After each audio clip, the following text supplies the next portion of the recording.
tough. How did you feel up there?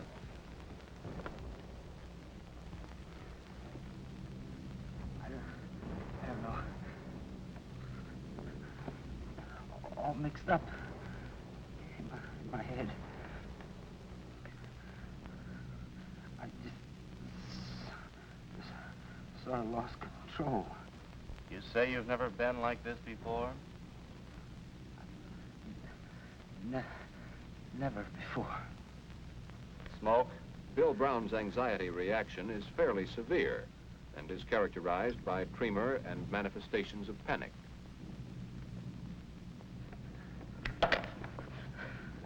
Take it easy. You're all right. You don't have to worry now. You're safe here. You get something to make you sleep tonight.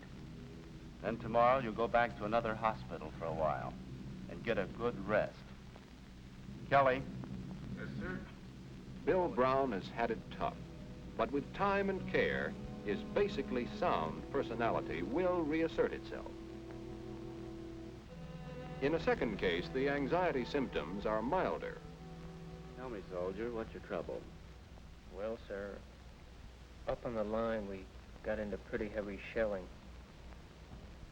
A couple of my men were killed.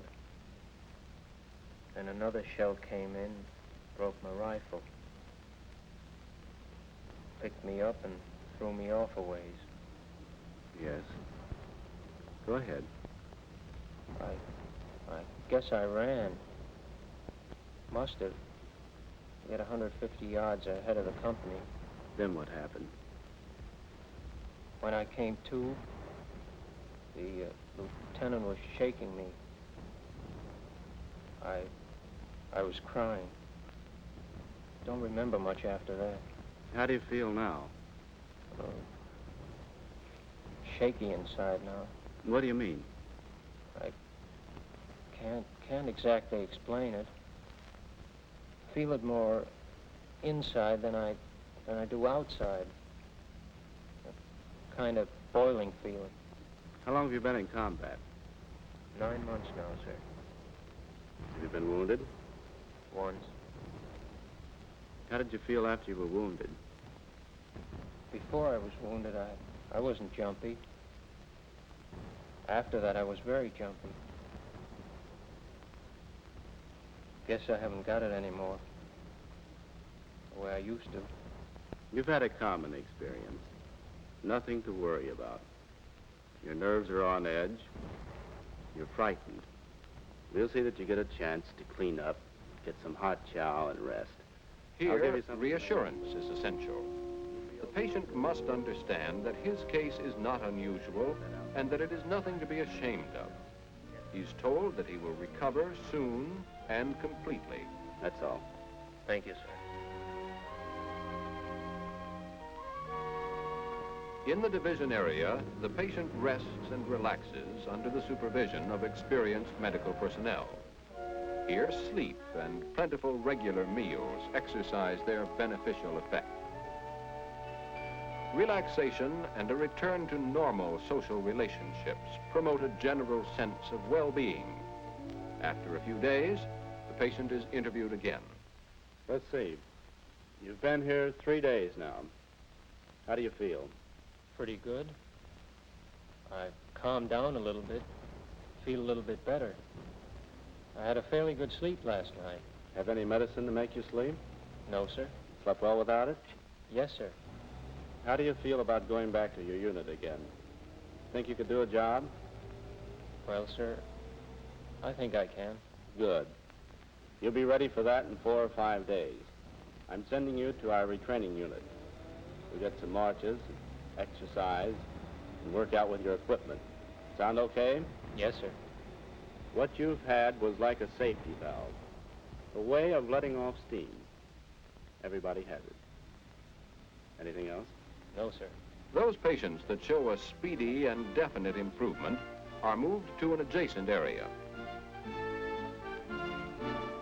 Here they receive a short course of exercise and combat training. Then they're ready to rejoin their units in the field. About 40% of all combat neuropsychiatric casualties were returned to full duty after short-term treatment near the front lines. But what of the remaining patients who are more seriously sick?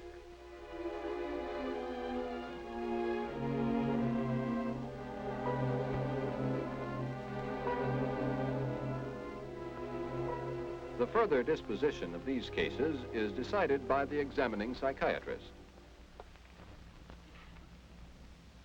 What's your trouble? Go ahead, you can tell me. Can't stand seeing people getting killed. I can't hear you.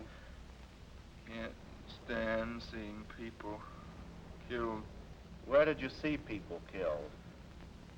on front. What happened up there? Men on forward slope. Germans started shelling. We were trapped, couldn't get out. Go on, what happened? I was lucky. I hit under the bridge.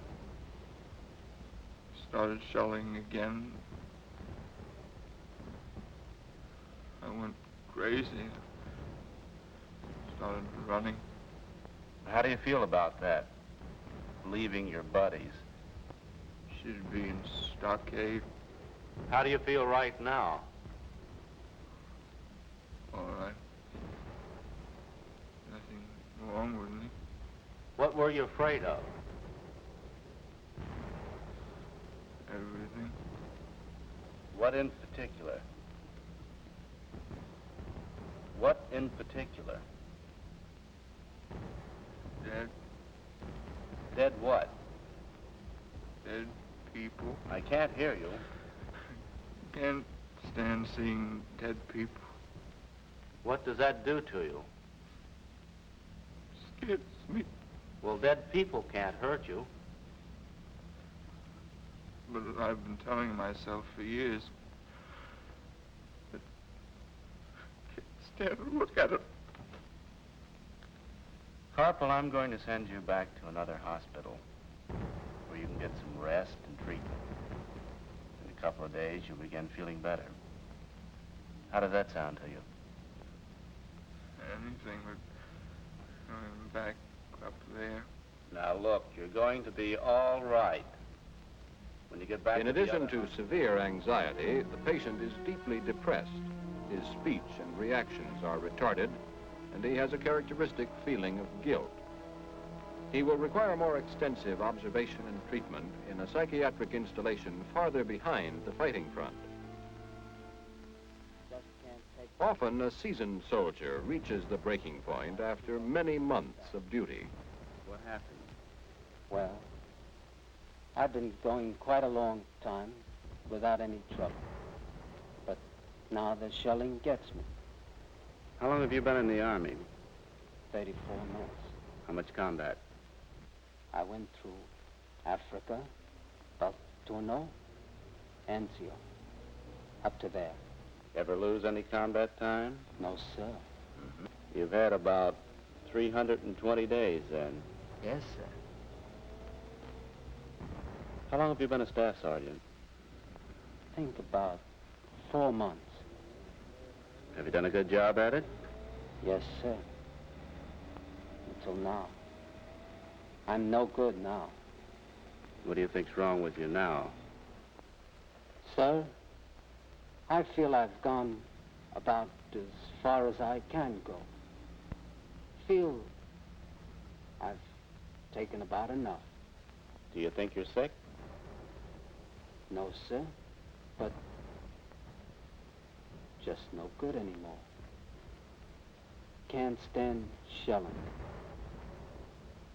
Last time up there, broke down.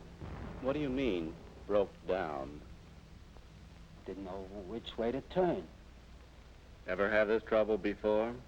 No, sir. How do you feel about leaving your men? Well, I feel pretty bad about it. But I'm no good to them anymore. I can't leave them. I might get them killed or get them wounded. Just no good. This is a typical example of chronic anxiety, sometimes called the old sergeant syndrome.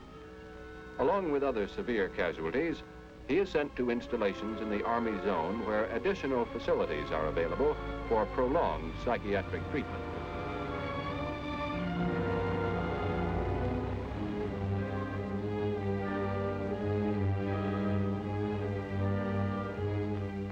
In the Army zone, a larger staff of psychiatrists is maintained to afford individual attention to each patient. The veteran sergeant is again interviewed. I've been overseas about 30 months. Just how did the shells affect you, Sergeant? Well, they affected me pretty bad. It seems I've gone as far as I can and cracked up. Well, how do you feel now? As long as I'm not under fire, okay. Sergeant, how do you think you'd work out on another job? Say a depot. Can you do that? I think so, sir. Reassignment is necessary for many of these cases. However, return to combat is often possible after further treatment. Here is Bill Brown after 3 weeks. Well, you've come around nicely, Bill. I thought you would. Well, I didn't. Oh, not for a time, anyway. By the way, you ever hear from any of the men in your old outfit? Well, no mail. But, a couple of the fellas did stop in to see me. Bill, how was it seeing those fellas again? Did it make you feel that you wanted to get back with them? It's a tough question. Well, you know, after what happened, I really don't want to go back. But, well, I think it's what I ought to do. You feel you'd be all right on full duty? Took a lot to knock me out the first time. I guess I'll do as well as the next man. Bill Brown's recovery is not unusual, although the number of cases returned to combat decreases sharply as treatment is more removed from the front lines. But more severe cases require intensive forms of therapy. Just relax. Take it easy and do what I tell you. Here is an amnesia case who has forgotten everything that happened since he was blown out of his foxhole. This won't hurt you.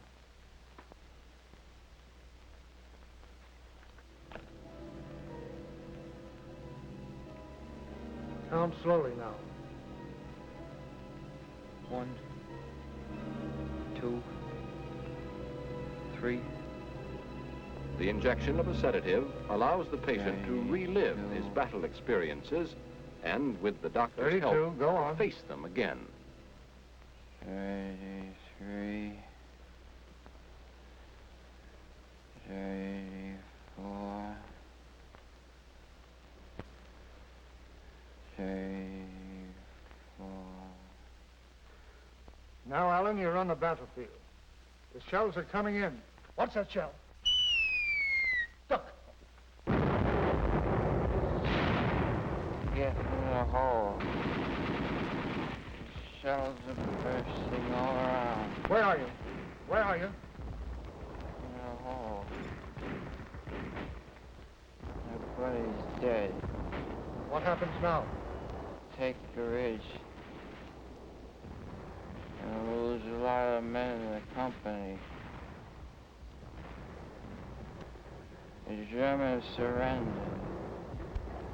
They throw their guns away, ask for cigarettes. They want to look at our knives, say, comrades. Comrades, hell. You shoot my best buddy. Watch the shells. Get me out of here. Tom. Tom. I'm here. What happened after you captured the ridge?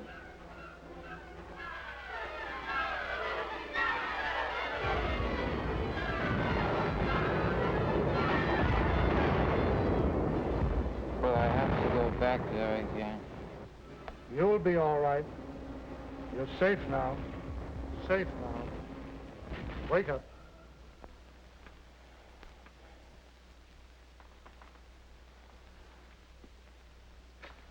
Wake up now. You were in a lot of trouble. You're better now. Shells didn't hurt you. This You're in a treatment, hospital. when employed Nothing early, to be afraid of. reduces the danger of chronic neurosis.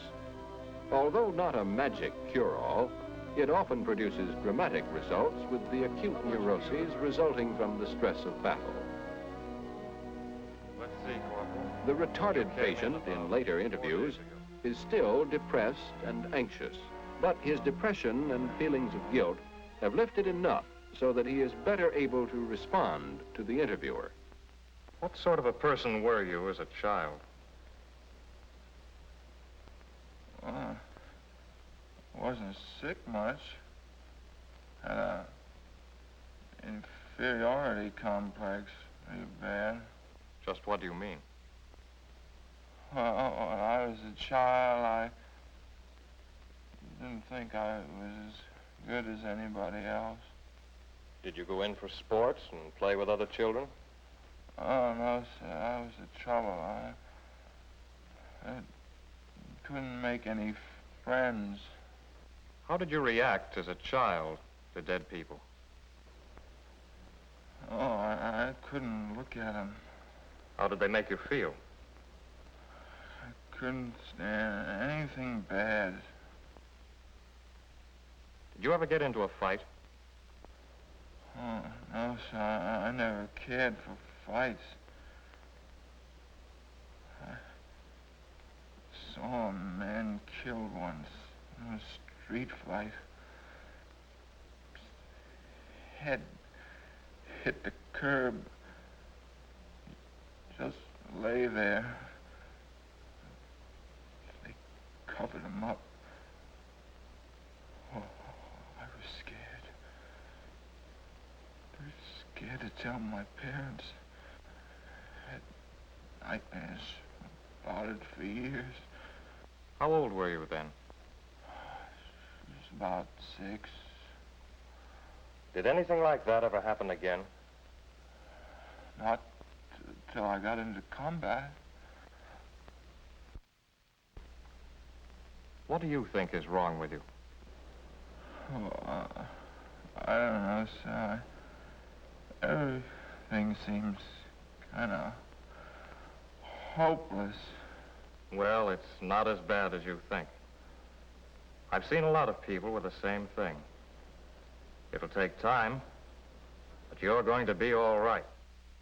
This patient will need extended treatment at a hospital in the communication zone, or if necessary, in the zone of interior. Thus, he completes the chain of evacuation which started in the combat area.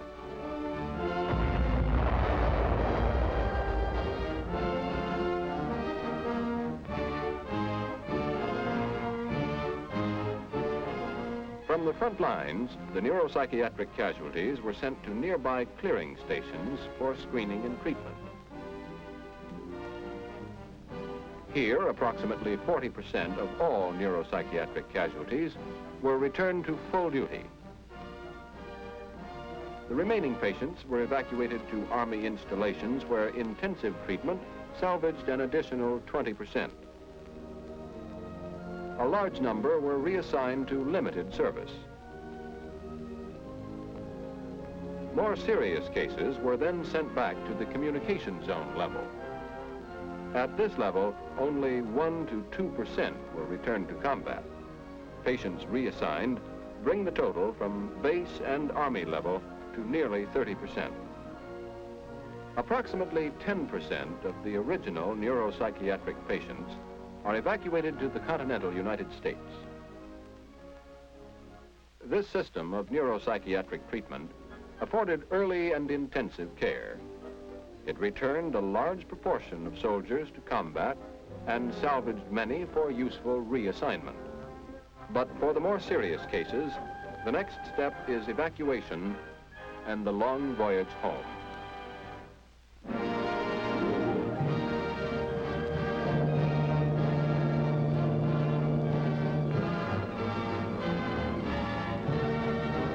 Back home, the patients that don't need hospital care are sent to convalescent hospitals, where both combat and non-combat cases lead a normal barracks life under the supervision of specially trained personnel. The battalion commanders are medical officers.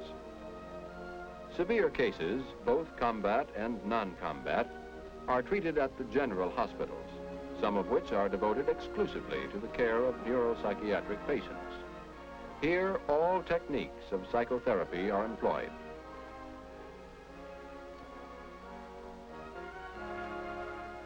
Individual psychotherapy, the personal contact between patient and psychiatrist, is the basic element of all treatment. Well, you're coming along nicely, Corporal. I want you to stay in the hospital for a while longer, though. I want to be sure that you're in really good shape before you leave. Okay, sir. I sure do feel better than when I first got here. I want to get back... Explanation and reassurance based upon an understanding of each individual's emotional conflict contribute fundamentally to the patient's recovery. Sometimes an emotional disturbance shows itself as a physical ailment. Here, an inner emotional distress has been converted into a form of paralysis. In this type of case, treatment under narcosis may yield extraordinary results. Here again, a sedative is employed.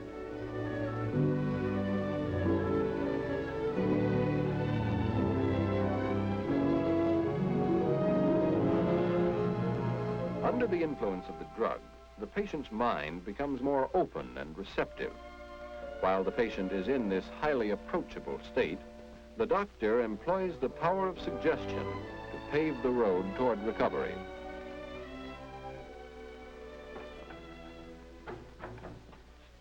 Now you're going to get right up and walk. Come on now, sit up. Now get off the bed.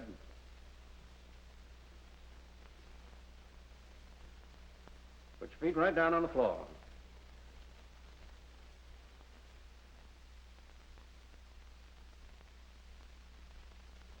That's fine. All right, now stand up. Isn't that good?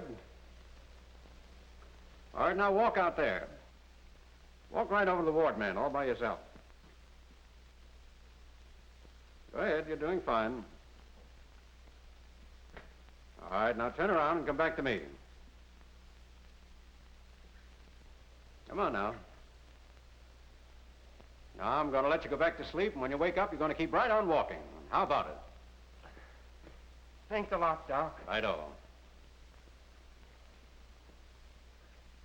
A technique which is basically similar, hypnosis, is effective in treatment of amnesia. This man doesn't even remember his own name. A shell burst in Okinawa wiped out his memory. The experience was unendurable to his conscious mind, which rejected it, and along with it, his entire past. But the unconscious memories remain. Through hypnotic suggestion, the psychiatrist will attempt to uncover them. You can remember everything. You can remember everything. You're back in Okinawa. Tell me what you see. Tell me. Speak. Battery area. You're in the battery area. Go on. Tell me what's going on. Jap artillery. Getting our position. Jep's getting your position. Go on. Oh, the boys got hurt. They're taking it away. Yes, yes. Go on. Going to my gun position. Yes, you can remember it now. Tell me. It's all right now. You can tell me. You can tell me. Explosion. Yes, you remember an explosion now. Go on. carrying me across the field. Across the field. Go on. They're putting me on a stretcher. Yes, yes. All right, go on. They're still throwing shells. Go on. You can see everything clearly now. I'm in a truck. Why are you fearful now? Don't want any more. You don't want any more. No. You want to forget it, but you're going to remember it because it's gone now. It's gone. You're back here now. You're away from Okinawa. You have forgotten it, but you remember who you are now. Who are you?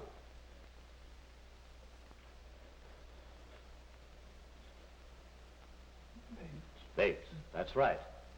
Full name now. Donald Bates. Donald Bates. That's right. Now your mother's name. Margaret. Father's name. Thomas. That's fine. You know who they all are now. All right. You're coming back with us now. But this is going to stay with you. You're going to remember it all. You're going to remember about Okinawa. You're going to remember about the shells and the bombs out there. But they won't hurt you now. You're at ease and relaxed. No fear, no anxiety. When I wake you, you'll be comfortable and relaxed. No aches, no pains, but you'll remember everything I've told you. All that you've remembered. Under the guidance of the psychiatrist, he is able to regard his experience in its true perspective as a thing of the past which no longer threatens his safety. You can wake now.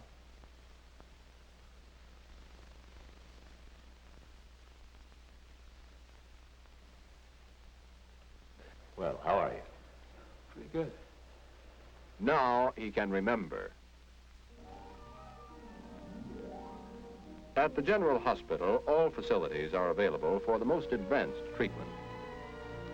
Electroshock therapy is remarkably effective with certain acute psychoses.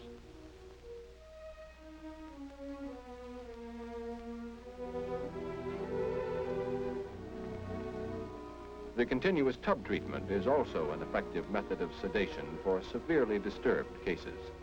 The patient relaxes under constant observation in a scientifically regulated bath. The wet pack treatment has a similar soothing effect.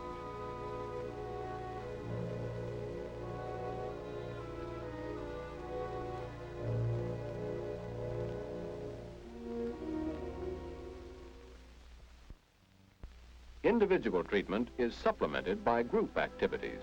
Particularly important is group psychotherapy. Let's think of it a little bit like this. We want to get you out of your feeling of isolation. Therefore, it is important that you learn to understand something of the basic cause of your distress. That you learn to understand. The patients are given some information as to the cause of their condition and under skilled direction discuss their difficulties, helping each other to overcome the false sense of shame that often accompanies mental and nervous disorders. Your inner conflicts are, with variations, common to all men. Many of these conflicts start way back in early childhood. No doubt you men will find it easy to recall things that disturbed your feeling of security in childhood. Fears, hatreds, jealousies, and so on. Let's see if you can give some illustrations of this kind. If I did anything wrong that I was ashamed of, I was always ashamed to go and tell my parents what I'd done. Oh, that's about how I felt, too. I kept it to myself if I did anything wrong, and I know I used to be in a constant fear that my parents would find out what I was doing. Well, you both did about the same thing. In other words, you both used the same method to get relief from anxiety. In the occupational therapy shop, art and craft work establish a new confidence through the satisfaction of a job well done. Some patients try their hands at specialized vocational skills in which future employment offers a strong incentive. Supervised exercise affords a feeling of health and physical well-being.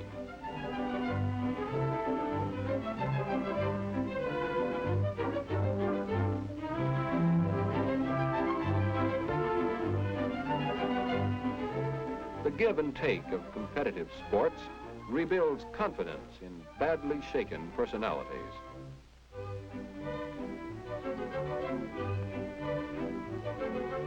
As a cooperative member of a group, the patient soon begins to feel at home again.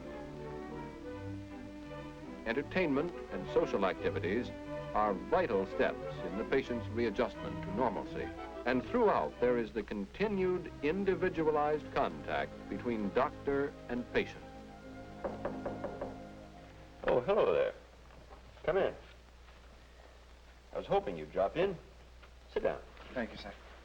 I hear you're going to leave today. That's right. I just stopped by to see you before it was time to go. Good. I'm glad you did.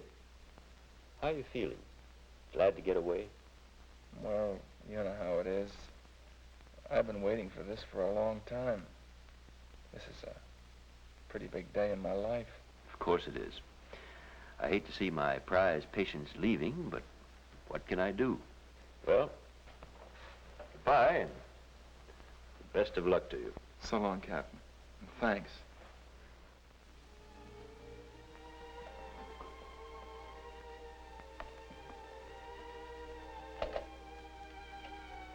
Summary and discharge note on... The patient leaving the hospital after long treatment is an end product of the Army's neuropsychiatric program.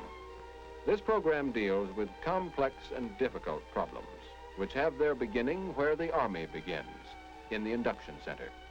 At this early stage, the first preventive step is taken to protect the individual as well as the Army. Careful screening assures that only the healthiest of our civilians enter the service.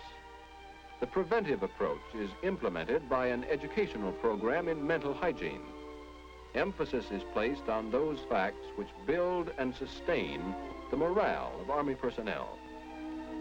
When psychiatric breakdowns threaten or do occur, understanding and cooperation, plus immediate recognition of early symptoms, followed by prompt treatment, promote a rapid return to health. Until proven otherwise, even the most serious cases are regarded as salvageable. All these elements combine to make the most of the human resources that are the backbone of any army.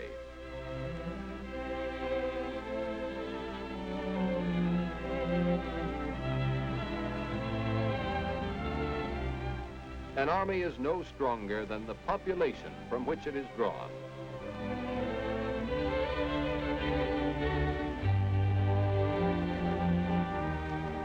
To keep America strong, we must strive to improve the physical and mental health of the whole nation through a deeper understanding of those factors which darken or lighten the all-important shades of gray.